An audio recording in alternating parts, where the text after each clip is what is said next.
Chilling tales for dark nights.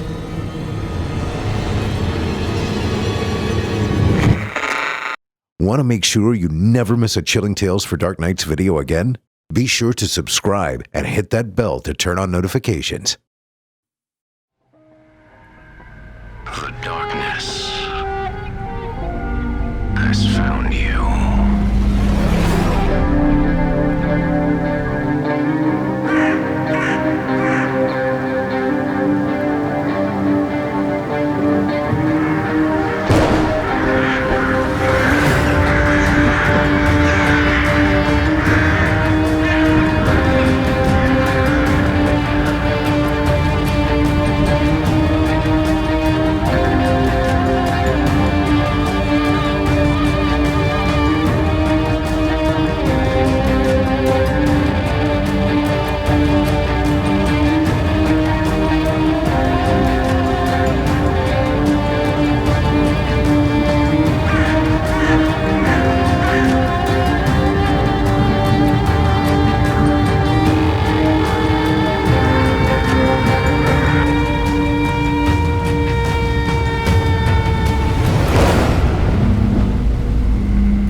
Welcome to Season 4, Episode 10. I'm your host, Jason Hill, and I'm thrilled you could join me tonight. Tonight's story comes from longtime Horror Hill contributor Luciano Marano and concerns some of the less savory elements of the creative process and the lengths to which some novelists will go to break a writer's block. Shall we? You're listening to the standard edition of this program. If you'd like to show your support and enjoy ad-free versions of this and all our other episodes, as well as hundreds of tales from our audio archives dating back to 2012, visit simplyscarypodcast.com and click Patrons in the upper menu to sign up today to get instant access from our friends at Chilling Tales for Dark Nights. Thank you for your support. Now, allow me to escort you to a place where the sun dies, when nightmares come to life. Welcome, listener, to the Horror Hill. You haven't found the darkness. The darkness has found you. And now, without further ado, from author Luciano Marano, I give you I Dream Crusades. Tell me how it ends. Again, the demand. Into the cherished sanctuary of her small ivy-covered cottage had come this monstrous trio, breaking through the door, locks and laws be damned. Clad in costumes of pantyhose masks and black outfits, bringing mean eyes, the reek of potential bloodshed, and this war cry and mating call in one, their stated ransom and abiding central obsession, the repeated demand. Tell me, old lady, how does it end? The one talking, a very large man, biggest of the three by far, loomed over her, brandishing a long, thick flashlight. The Freudian implications nearly made her giggle, something she'd not done in decades. Instead, Charlotte Elizabeth Hopkins, reigning grande dame of epic fantasy fiction, an authentic living legend at the venerable age of 89, unquestioned successor to the throne of Tolkien, and recipient of, among many additional accolades, an unprecedented 2 separate Lifetime Achievement Awards from the International Fabulist Association, and who had been awarded a National Medal of the Arts and twice named a finalist for the Nobel Prize in Literature, stuck her wine-stained tongue between her dour lips and blew a resounding raspberry.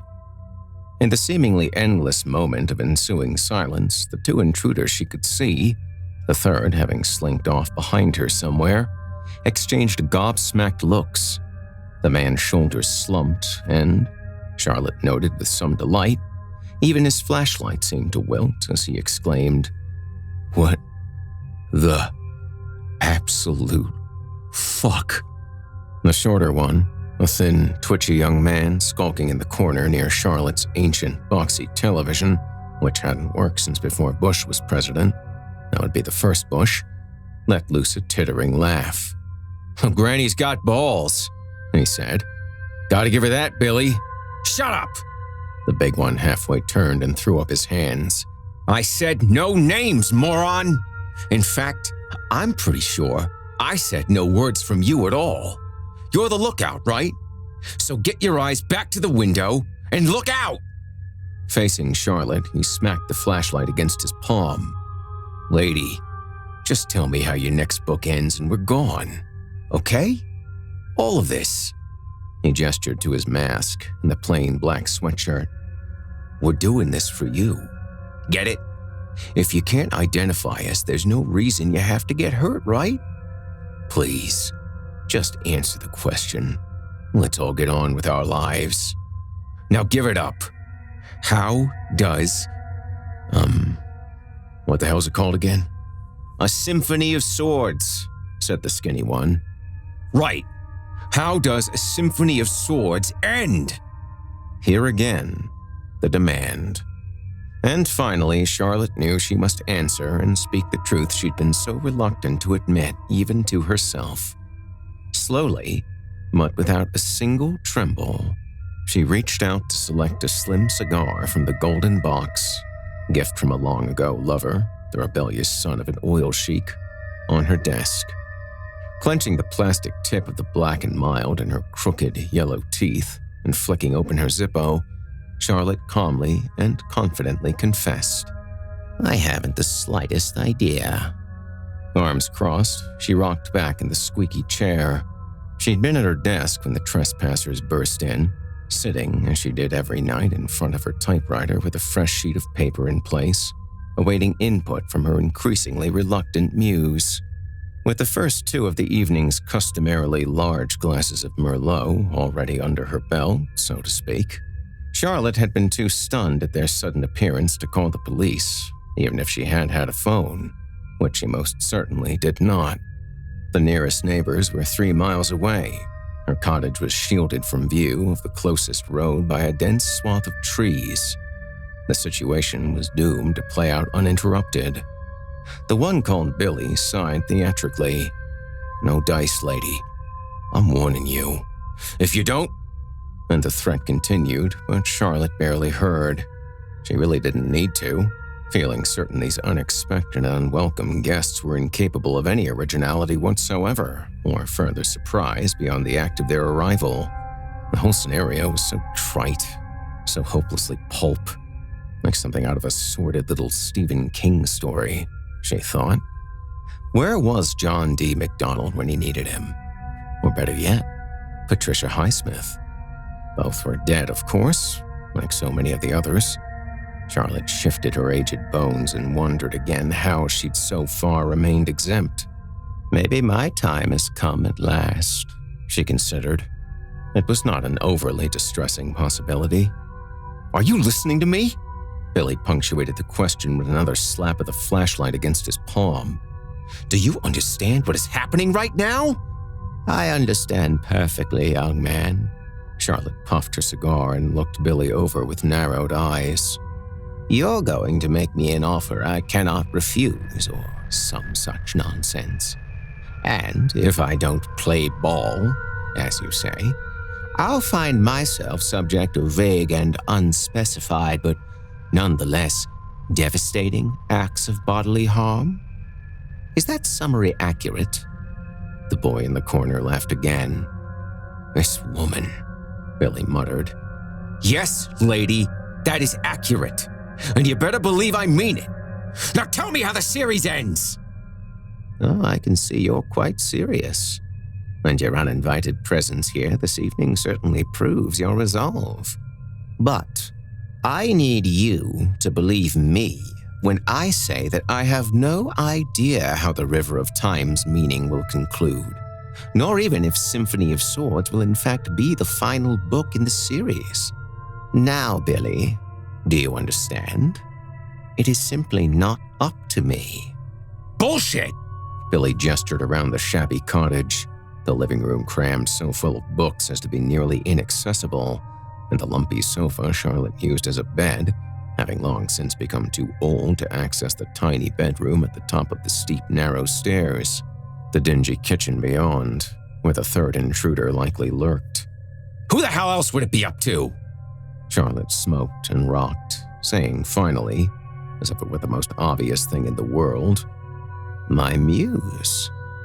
The strike to the back of her head was hard but oddly restrained, as if her attacker wanted Charlotte to understand how much worse it could, and likely soon would, be. The cigar fell to her lap, singeing her fraying cardigan. "That is quite enough." The voice was soft but cold, with a friendly draw and subdued edge, a switchblade held in a mittened hand. From behind Charlotte, as she massaged her scalp and retrieved the smoldering cigar from her lap, walked the third invader, slipping casually out of her bulky leather jacket to reveal an athletically built and well-endowed woman of about 40, in tight jeans and a black t-shirt. She leaned against Charlotte's desk and slowly pulled the pantyhose from her head, mussing short hair the color of blood on fresh asphalt. "Let's understand one another, Mrs. Hopkins." She smiled politely below eyes so darkly brown as to seem black in the gloom of the cluttered cottage. "My name's Shelby, and I don't care if you're alive when we leave here tonight. If you think old Billy won't kill you easy as pie if I say, you're not half as smart as all them la-di-da critics seem to think.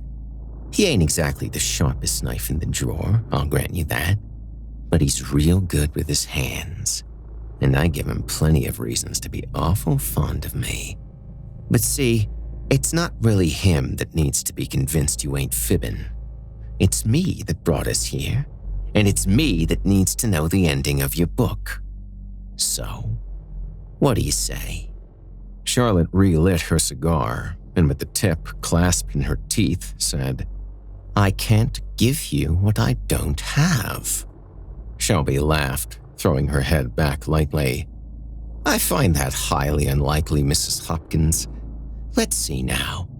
The first book, A Harsh and Deadly Gambit, was published in 1996. It took you just 2 years to put out the next one, Felling Colossus, and only 2 years after that to release Bloody Are the Chosen. Granted, it took 5 years to release A Song of Love and Loss, then 6 more for the last one, I Dreamed Crusades, a publishing phenomenon that sold something like 1 billion copies. I hear they got quite a cast lined up for the movie, too. Oh yeah, I've been slowing down for a while, but with the TV series and the announcement of the movie, the world was content to wait. And wait. And wait. But you see, I can't wait anymore." She slid her hands into the rear pockets of her jeans. "Now, maybe you ain't exactly got it all written out nice and neat at this very minute, but I refuse to believe, after so many years of promising your readers the final book and pushing the release date again and again while supposedly slaving away this whole time, you can't at least give me the gist of how it ends. I mean, what the heck else have you been doing?" She looked disdainfully around the cabin, then considered Charlotte herself. "Sure as anything, a famous reclusive genius like you ain't been out enjoying all her money, and you're too old to get up to much else. So tell us the big secret and we'll cut out and leave you in peace, instead of pieces." Always nice to meet a reader." Charlotte didn't quite laugh, but something like a chuckle escaped her ancient throat. "Truly, you're never too old to be surprised. I'd like to thank you for that, young lady. An important lesson, one I'd nearly forgotten. I just lost something of a bet with myself about what you three were capable of. You, at least, have proven delightfully surprising, and I'm not often mistaken. Believe me, I would love nothing more than to give you what you want, if only to thank you for this unexpectedly enlightening experience, if not actually avoid any violence. But, alas, I meant what I said. I have no idea how the story ends." Shelby leaned closer, still smiling sweet as syrup. "You sure about that?" Charlotte nodded, crushing out her cigar in an ornate crystal ashtray, a gift from another paramour from yesteryear, a mercurial Italian artist. "I wish it were otherwise. I really truly do." In the corner, a crash. Everybody started, even cool as steel Shelby, and all heads turned. Sorry," mumbled the twitchy boy, bending to pick up the pieces of the shattered snow globe. A gift from the son of a prominent Republican congressman. Charlotte had attempted to date both father and son simultaneously with mixed success for a brief time in the 60s. Shelby's fists planted on her hips as she slowly shook her head. "Didn't I say don't touch anything? Didn't I tell you? Honestly, Robbie." She turned back to Charlotte. "I apologize about your knick-knack, Mrs. Hopkins. That's Robert, my youngest. I got an older one, too. His name's Thomas. Thomas Walker Lee. I'll just go ahead and level with you now since it seemed to have passed being coy here tonight. Maybe you recognize the name?" The old woman shook her head dismissively. "Well, fact is my Tommy's famous. He got his picture in all the papers. The lawyers are saying we finally ran out of appeals for good. My beautiful boy is going to meet his daddy real soon. And a lot of mean folks are saying just the most terrible things about him. Can you believe that? Never mind those girls were all nasty little tramps, and the things he'd done to them weren't totally his fault on account of the drugs, but them newspaper reporters, bunch of smarty-pants writers just like you. And they don't care about none of that. Seeing all those stories about himself, well, it's upsetting my baby. And that don't seem fair since he ain't got a whole lot of time left. You understand?" Charlotte reached for another cigar and grunted. "I can see you're wondering what any of this has got to do with you." Shelby snatched up the Zippo and flicked it alive, holding it out to light Charlotte's smoke. "That's fair enough, and I'm getting to it, I promise. You see, when my boys were growing up, I wasn't exactly the best mother." Charlotte, unsurprised, entertained some decidedly unkind thoughts about this woman who'd broken into her home. And, if reading the old woman's mind, Shelby's face hardened as she snapped closed the lighter. "Don't judge me too hard, Mrs. Hopkins. I made some mistakes, but I'm right with Jesus now. I have forgiven myself, and so has he." Shelby's eyes gleamed dangerously. "There ain't nothing I can do that he won't forgive." She stood and began wandering about the living room, running a finger across the spines of the books on Charlotte's shelves, sending a trail of dust to dance toward the floor in her wake. "As I said, I wasn't the world's best mama. I was just too permissive with my boys, let them run wild and raise all kinds of hell." She shot a withering glance at Robert. "It ruined them in a way, made them weak. Weak for drugs and drink and fast women. Trouble was bound to find them. I think greatness requires a firmer hand. Don't you agree, Mrs. Hopkins?" Shelby reached out to pat Robert's head, making him flinch. "But while I may have been a lousy mother back then, there is at least one thing I can do for my Tommy now. 12-steppers might call it making amends. You see, throughout his time in prison, during the many failed appeals and while seeing those horrific stories about himself in the papers, one thing never failed to bring my son a bit of joy. That darn book series of yours. Do not ask me why. Tommy never was a big reader, as I recall, but he sure does love them thick as a Bible books of yours. Dragons and elves and magic swords and all that make-believe crap. He loves it. Fact is, he wrote me a letter just the other day. You know what it said? He said the thing that upsets him most is that he'll never get to read a symphony of swords because he ain't got much time left, and you don't seem to be in a hurry to get it done. I thought I'd come by and see if you might do this little favor for my Tommy. I'd say he's just about your biggest fan in the whole wide world, Mrs. Hopkins. Why don't you tell me how it ends, so I can tell my baby?" Shelby returned to stand before the desk, grinning. "Or I can let Billy play with you a bit first." The big man loudly cracked his knuckles as Charlotte leaned forward, resting elbows on her knees, and, with slow and inexorable deliberation, shook her head. "So you're saying it's up to this muse of yours, huh? That is the unfortunate truth of the matter." "Ah, shoot, Billy." Shelby shrugged and turned to her muscular acquaintance. "Guess maybe we ought to shuffle on home. Seems we're bothering the wrong person here. I mean, sure, she cashes the big checks and accepts the awards for all that fancy writing, but the ending is up to the muse. How silly of us." "It's silly, all right," Billy nodded, eyes fixed on Charlotte. Shelby strolled behind the author, put her hands firmly on the old woman's shoulders and squeezed. "Don't suppose we could maybe talk the matter over with this creative genius you've told us so much about?" Charlotte squirmed as Shelby's fingers dug painfully into her arthritic bones. "Maybe," Shelby said. "If Billy here beats on you badly enough, this muse of yours will show up. What do you think, Mrs. Hopkins? May I pretty please speak with the muse?" "You can try," Charlotte winced. "Perhaps you'll have better luck with her. She's in the basement." Shelby relaxed her hold. "Come again?" "I said she's in the basement. That's where I keep the lazy, ungrateful brat." Shelby slowly spun Charlotte's chair around and bent to bring her nose close to the writer's. "Are you messing with us, old woman? Is this one of them crazy artist things? What they call being eccentric?" "Oh, how I'd love that to be true." The old woman's voice contained bone-deep weariness. "I'll prove it, if you like."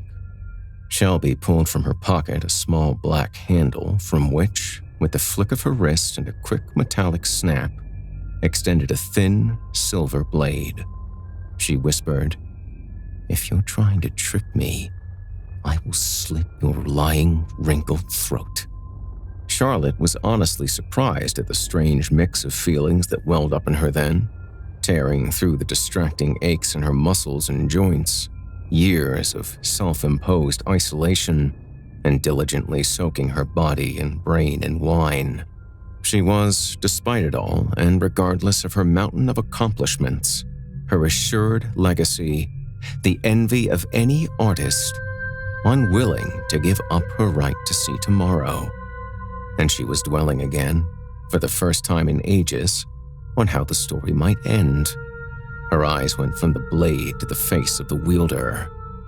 "Agreed," she said, hefting herself from the chair. The great author shuffled through the darkened kitchen, shadowed closely by Billy, who trained the beam of his Freudian flashlight ahead of them. Shelby followed him, with Robert sullenly trailing behind. Charlotte took an old metal lantern from a hook on the wall and lit the candle inside the Zippo from her desk with practiced ease. She opened a door, which to all appearances was a pantry or closet, revealing a stone stairway leading down. "No tricks, lady." Billy's voice was full of forced machismo, but his eyes went nervously from the darkness beyond the stairs to Shelby, seeking reassurance. "Oh, it's all a trick," Charlotte said, carefully descending, holding aloft the flickering lantern with one gnarled hand and placing the other on the wall for support. "That's what writing is, you know. It's a trick, like magic." Their feet were anxious whispers on the stone steps as they made their way downward. "A magician makes a dove transform into a bouquet of flowers. He turns his beautiful assistant into a puff of smoke. He shows you something that isn't really there. The writer does the same thing, if she's good enough. A word is nothing, scratch marks of paper. But it becomes a picture in the mind of the reader, Slightly different for all of them, but somehow universal too. Take something easy like cat, for instance. Upon reading that word, the cat I see is likely not the cat you see, but they're both cats, and thus the story progresses. It's a trick. You understand? Billy growled. I understand that you better start making sense real quick, old lady. People always want to know, Charlotte continued, unperturbed by his anger, where the ideas come from. Where do you get your ideas? Honestly, if I rubbed a genie's lamp tomorrow, my first wish would be to remove that damnable question from the lexicon of humanity. The truth, of course, is there is no single answer. They came at last to the bottom and stood together in a small room, dirt floor strewn with hay. The lantern and flashlight did their best to fight back a darkness that probed them with eager, inquisitive tendrils.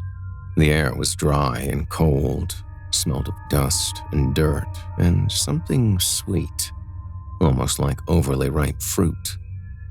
The writing is a trick, as I said, Charlotte explained. But the idea, that's the true magic part. And that, I'm afraid, cannot be explained so easily. Subject a dozen writers to that atrocious query and you'll get a dozen answers. As for myself, she lifted the lantern to cast a wash of light over the stout wooden door set into the rough clay wall at the far end of the room. I get my ideas there. The aged scribe walked quickly to the door, leaving the uneasy trio to scamper after her, realizing only in their rush, their sudden terror at the idea of being separated from Charlotte, the intense feeling of dread which had taken hold of them. She lifted from around her neck a chain, upon which dangled a large antique key. It was so easy at first. She came to me when I was a little girl. I was a sickly, lonely child, and books were my only friends for a very long time. They're still my only friends, I suppose.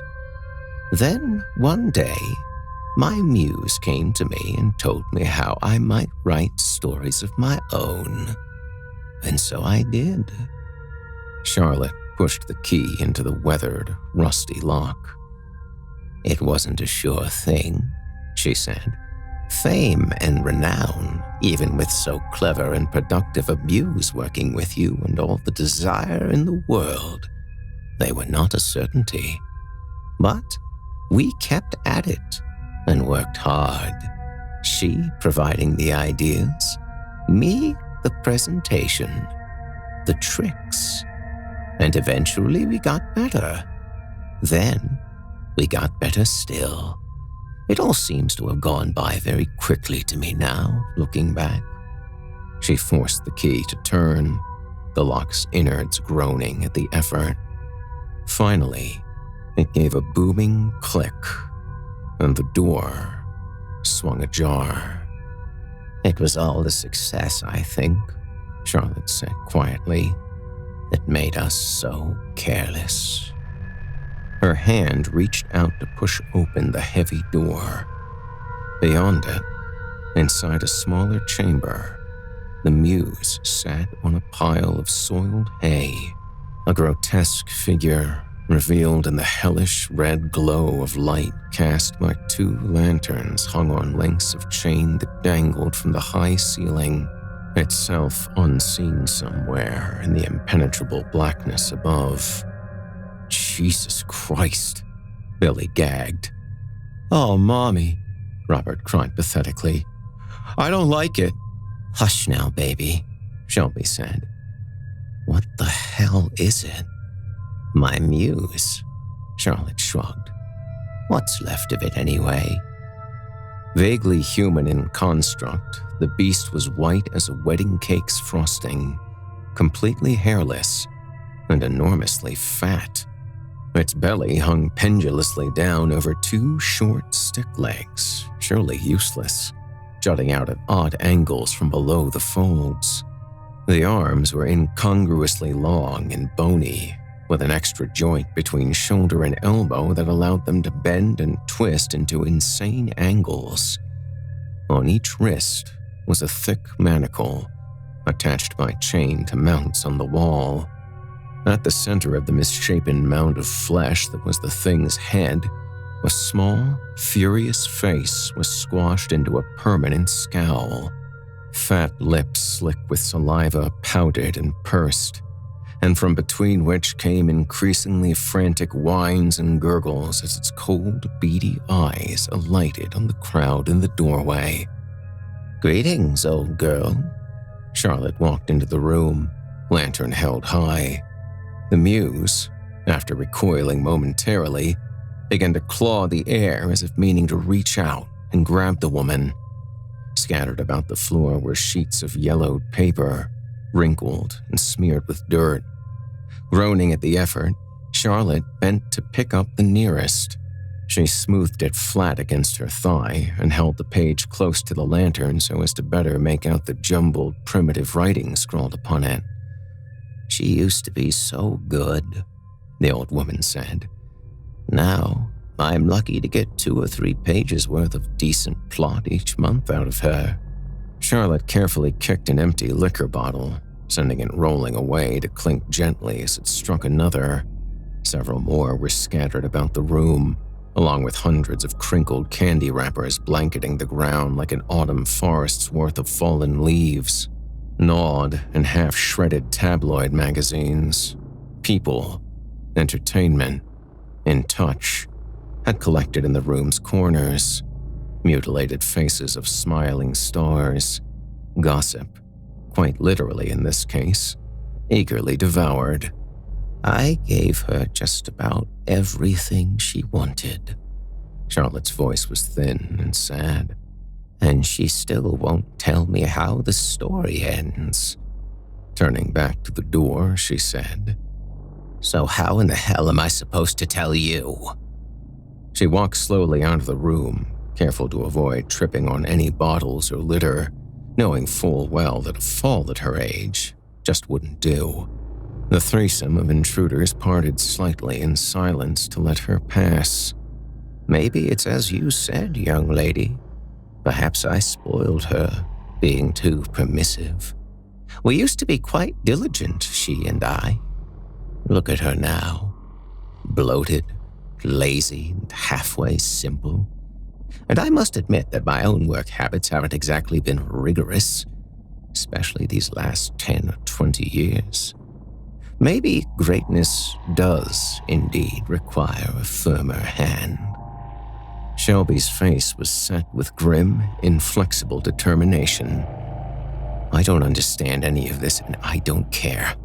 Go on, Billy. Make that disgusting thing tell us how the story ends." The big man looked at her with raised eyebrows. "Go on," she insisted. "We come this far, ain't we?" "Oh, you can't threaten the muse into productivity," Charlotte smirked. "Believe me, I tried. How do you think she got tied up down here in the first place? You may be a great writer, Mrs. Hopkins, but I can't imagine you know much about persuasion." Shelby leaned over and kissed Billy's cheek, nibbled lightly at his ear. "Billy here is a master." The old woman thought probably it was Shelby herself who was the black belt persuader, but said nothing. "Go in with him, Robbie. You help." "Oh, no way." The only one of the three still wearing his pantyhose mask, Robert shook his head vehemently. "I ain't going near it." "You'll go where I say, young man." Shelby's arm shot out and her hand found the back of younger son's head. "Now get." He dutifully trudged after Billy, who was inside already, eager to please. The muffled sounds of their voices were followed almost immediately by shrieking wails and rattling chains. The cries and shouts echoed in the cramped subterranean chamber as, by the warm light of Charlotte's lantern, the two women eyed each other. "It won't work," Charlotte said. "They'll never get it out of her that way." "You don't know Billy," Shelby sneered. "He always does whatever I tell him." The deafening screams grew more frantic, even as the chains ceased to rattle. "I'm sure he does," Charlotte smiled wistfully. "And I do know Billy. I've known about 100 Billies of my own, maybe more, throughout the years. They're quite useful. Some are even fun for a little while, anyway. But you and I both know they have inherent, shall we say, limitations? What are you trying to say, old woman?" "I'm saying you're about to fail your son again." The cries faded to weak croaks and raspy gurgles. Shelby brandished her knife, a toothy shark smile spreading over her face. "When they're finished, I'm going to cut you into itty-bitty pieces for that." Over her shoulder, she called, "How's it going in there?" A sickly moan leaked listlessly from behind the partially closed door. "I said, how is it going in there? Billy? Answer me!" Charlotte said, "Did any of them look like you? The girls your son killed?" "Bitch," Shelby hissed. Turning, she stalked away, shoved open the door, and stormed inside. "Now what exactly is going in here?" Her voice shrank, shriveled, and died in her throat. Shelby had time to stand frozen, registering the gruesome scene before her. The mutilated corpse of Billy, chest split open, innards spilling forth in a gory wave, and her baby boy, skinny little Robbie, held almost lovingly in the skeletal arms of the muse, its bulbous head bent to his neck, the unspeakable sounds of chewing and slurping, before being shocked back into motion by the slamming of the door behind her. Shelby whirled, throwing herself against the thick wood, pummeling it with furious fists. But the ancient door held, sound and unmovable as the certainty of death itself, as she ravaged the skin of her hands and screamed her throat raw.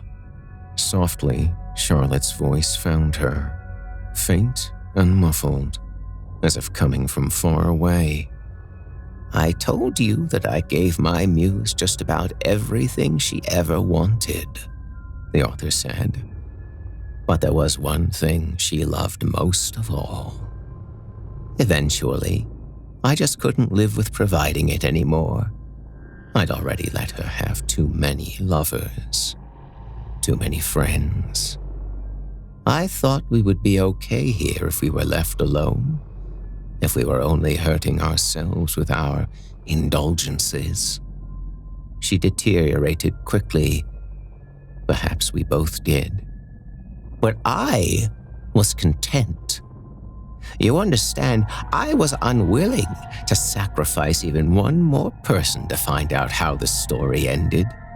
I was satisfied to die not knowing.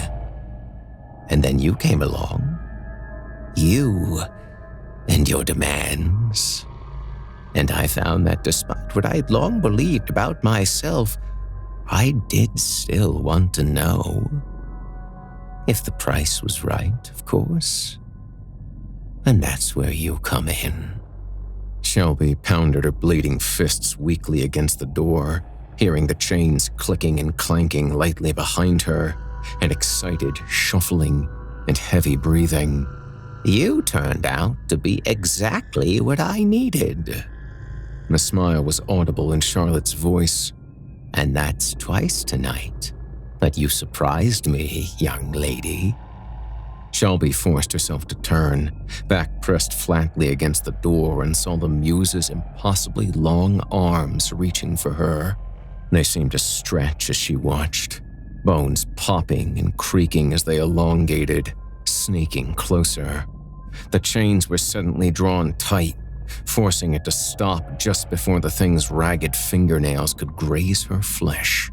From somewhere in the blackness above fell a heavy object, a stack of blank paper, bound with twine.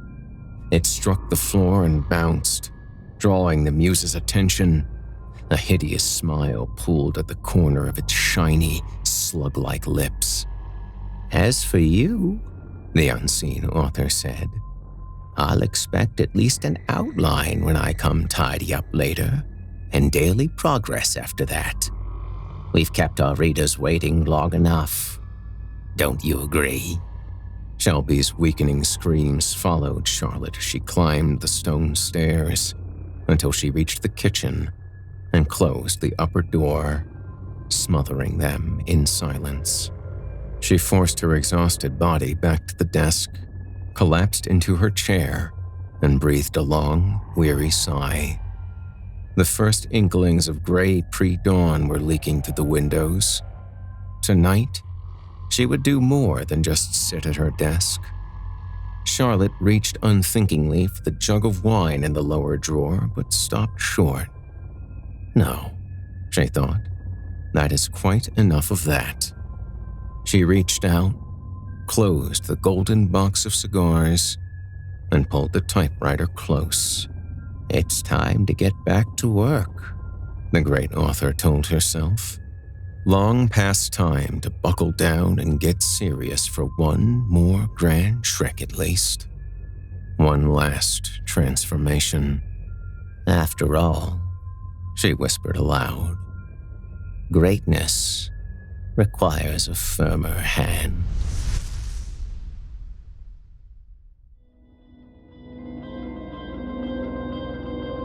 You've been listening to I Dream Crusades by Luciano Marano. Luciano Marano is a Seattle-based photojournalist, reporter, and author. Marano made his debut as a fiction writer in the extreme horror anthology DOA 3, Bloodbound Books, May 2017, alongside such genre icons as Jack Ketchum, Edward Lee, and Bentley Little, among others. He was later published in 2018's Year's Best Hardcore Horror, Volume 3. Marano has covered news events throughout the Seattle area and Kitsap County, and his award-winning reporting, both written and photographic, has appeared in numerous national and regional publications. I do advise everybody listening to go and check out his website. His photography is truly excellent. Marano grew up in East Brady, Pennsylvania, and moved to Pensacola, Florida after high school, where he joined the Navy as a mass communications specialist. His time in the service included tours of duty in Hawaii and Everett, Washington, including one Western Pacific deployment aboard the aircraft carrier USS Abraham Lincoln, where he served as photo editor and contributing reporter for the ship's newspaper. After opting out of re-enlistment, Marano earned a Bachelor of Fine Arts degree in commercial photography at the Art Institute of Seattle. He likes movies, especially horror and documentary films, jogging, craft beer, reading, oldies music, and traveling to new places. If he could have any superpower, he would choose Wolverine-style regenerative abilities and, also, the ability to grow Wolverine-style sideburns. Grrr. If you enjoyed what you've heard on today's program, please take a moment to stop by our iTunes page or wherever else you listen to your favorite podcasts and leave us a 5-star review and a kind word. It makes a huge difference and would mean a lot to me. If you'd like to hear more lengthy tales, be sure to take a look at my audiobooks, available now on audible.com. If you'd like to hear a premium, ad-free edition of tonight's and all our other episodes, visit simplyscarypodcast.com today and click the Patrons link in the menu at the top of the screen. You'll find yourself at chillingtalesfordarknights.com, where you can become a patron for as little as $5 per month and get access to our entire audio archive, dating back to 2012, including past episodes of this program, all of our other shows, and hundreds of standalone releases, all of them ad-free and available to download or stream. If you happen to use Facebook, Twitter, Instagram, or YouTube, You can follow and subscribe to Chilling Tales for Dark Nights there, where you'll get all of our latest updates and new releases and have the chance to interact with us each and every week. You'll find me personally on Facebook, Twitter, and Instagram as well. Until next week, listener, when we meet up once again atop the horror hill for yet another dance with darkness, I bid you good night. Sleep tight, listener, and whatever you do, if you hear scratching at your door, don't open it. The darkness may have found you, but it's up to you to let it in.